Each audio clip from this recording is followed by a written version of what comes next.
رب اشرح لي صدري ويسر لي امري واحلل عقدة من لساني يفقهوا قولي رب زدني علما رب زدني علما رب زدني علما اللهم فقهني في الدين اللهم فقهني في الدين اللهم فقهني في الدين رب يسر ولا تعسر وتمم بالخير اللهم صل على محمد وعلى ال محمد كما صليت على ابراهيم وعلى ال ابراهيم انك حميد مجيد اللهم بارك على محمد وعلى ال محمد كما باركت على ابراهيم وعلى ال ابراهيم انك حميد مجيد.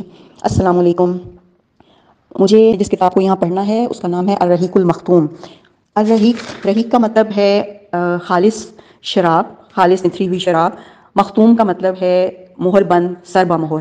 تو ہم اسے ایسے کہہ سکتے ہیں مہر بند خالص نتھری ہوئی شراب.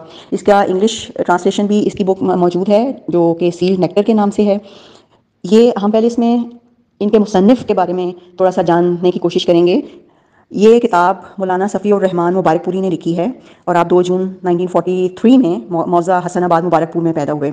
آپ نے ابتدائی قرآن اپنے دادا اور چچا سے پڑھا، پھر آپ مبارک پور کے ہی مختلف اسکول یونیورسٹیز میں آپ نے تعلیم حاصل کی، جس میں آپ نے فارسی زبان، عربی زبان و قواعد، نحو و صرف، علوم و فنون یعنی تفسیر، حدیث، اصول حدیث، فقہ اور اصول فقہ وغیرہ کی تعلیم حاصل کی. آپ کی تالیفات میں 20 عدد کتابوں کی اور رسائل کی تالیف اور ترجمے کا کام شامل ہے. ربیع الاول 1976 میں جب پاکستان کے اندر منعقدہ سیرت کانفرنس کے اختتام پر رابطہ عالمی اسلامی نے سیرت کے موضوع پر مقالہ نویسی کا ایک مقابلہ منعقد کرنے کا اعلان کیا تو مولانا نے اپنے شاگردوں اور اپنے کزنس کے برسد اصرار پر اس پہ لکھنے کا ارادہ کیا. وہ بھی یہی سمجھتے تھے کہ وہ اس قابل نہیں ہے کہ نبی کریم صلی اللہ علیہ وآلہ وسلم کی ذات کے اوپر وہ کچھ لکھ سکیں اور ان کی علم اتنا وسیع نہیں ہے، لیکن پھر بھی انہوں نے برسد اصرار اس پہ کام کیا اور ماشاءاللہ آپ نے اس میں پہلا انعام حاصل کیا اور پہلا انعام 50,000 ریال کا تھا. اور اس کے بعد آپ نے برسد اصرار اس کا اردو ترجمہ بھی کیا. تو یہ عربی زبان میں الرحیق المختوم لکھی گئی تھی اور مولانا صفی الرحمان مبارک پوری نے ہی عربی میں بھی لکھی اور انہوں نے ہی اس کا اردو ترجمہ بھی کیا. سیرت پڑھنے سے پہلے ہمیں اپنے آپ سے 1-2 سوال کرنے بہت ضروری ہیں کہ سیرت کا پڑھنا کیوں ضروری ہے اور سیرت کے نہ پڑھنے سے ہماری زندگیوں میں کیا کوئی نقصان ہوا ہے. بچپن سے ہمارے اسکولوں میں اسلامیات کا سبجیکٹ ہے اور ہم اسلامیات میں نبی کریم صلی اللہ علیہ وآلہ وسلم کی سیرت کے بارے میں پڑھتے چلے آ رہے ہیں، لیکن مجھے لگتا ہے کہ وہ صرف ہم ایک سبجیکٹ کے طور پہ پڑھتے تھے اور صرف اچھے نمبر حاصل کرنے کے لیے پڑھتے تھے. اس طرح ہمیں نبی کریم صلی اللہ علیہ وآلہ وسلم سے کوئی بہت محبت کا مجھے لگتا ہے کہ وہ پیدا نہیں ہوئی. جس طرح ہم نے قرآن کو پڑھا، ترجمے سے بھی پڑھا، لیکن اس کو سیکھا نہیں تو ہمیں اللہ تعالیٰ سے اس طرح کی محبت جو ہونی چاہیے وہ نہیں ہوئی. مجھے لگتا ہے کہ سب سے پہلے اللہ سے محبت، نبی کریم صلی اللہ علیہ وآلہ وسلم سے محبت، اگر ہم ان 2 چیزوں میں کام کرتے ہیں اور ہم کامیاب ہو جاتے ہیں تو ہمارے لیے باقی اسلام پہ چلنا بہت آسان ہو جائے گا.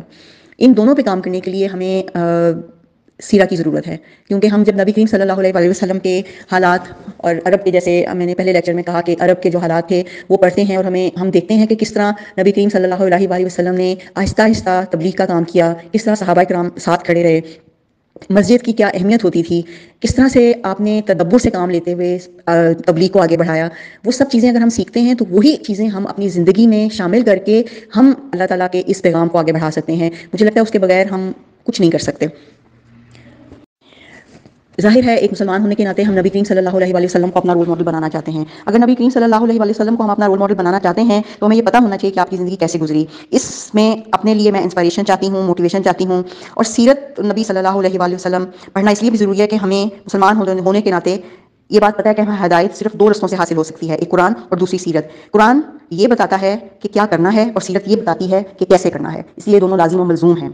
سیرت النبی ایک مسلمان کو نبی کریم صلی اللہ علیہ وآلہ وسلم کے کردار، تعلیمات اور قرآن پاک جس کانٹیکس میں نازل ہوا اس کی بصیرت دیتی ہے. اور اس کے مصنف کے بارے میں مختصر سا تعارف حاصل کیا اور ہم نے اپنے اندر جھانکنے کی کوشش کی کہ سیرت النبی صلی اللہ علیہ وآلہ وسلم کا پڑھنا کیوں ضروری ہے. آئندہ انشاءاللہ ہم عرب کا میلے وقوع اور اس میں بسنے والی قوموں کے حالات کے بارے میں جاننے کی کوشش کریں گے.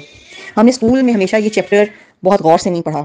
جب الرحیق المختوم ہم نے پڑھنی شروع کی تو ہماری استاذہ نے سب سے زیادہ زور اس موضوع پہ دیا، جس کے پڑھنے کے بعد ادراک ہوا کہ عرب اور اس کا محل وقوع اور قوموں کے حالات جاننے اور سمجھنے سے آپ جان پاتے ہیں کہ زیادہ انبیاء اسی سرزمین سے کیوں آئے اور کس حالات میں نبی کریم صلی اللہ علیہ وآلہ وسلم نے تبلیغ کی. ایسا ہی خاندانی نظام تھا، چچا، تایا، پھپھو، خالہ، ماموں اور ان کے بچے. جب ہم ان حالات کو اس تناظر میں دیکھتے ہیں اور اپنی زندگیوں کا اس سے موازنہ کرتے ہیں تو ہمیں بہت سی حقیقتوں کا ادراک خود بخود ہونے لگتا ہے. کچھ سوال جو ہمیں بہت ٹوٹے ہوئے سوال ہیں، جیسا کہ سب سے زیادہ یہ 4 شادیاں کیوں جائز ہیں، اور بہت سے اس طرح کے اور سوال، اور بچے بہت اس طرح کے سوال کرتے ہیں، تو یہ پڑھنے کے بعد بہت سارے سوالات کے جواب ہمیں خود سمجھ میں آنے لگتے ہیں۔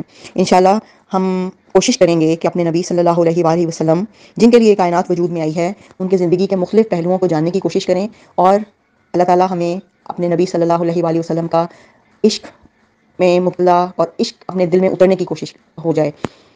یہ ایک مختصر سی کوشش ہے، اس میں اگر کچھ غلطی کچھ کمی رہ گئی ہو تو اللہ تعالی ہمیں معاف کرے۔ انشاءاللہ پھر ملاقات ہوگی۔ السلام علیکم ورحمۃ اللہ وبرکاتہ۔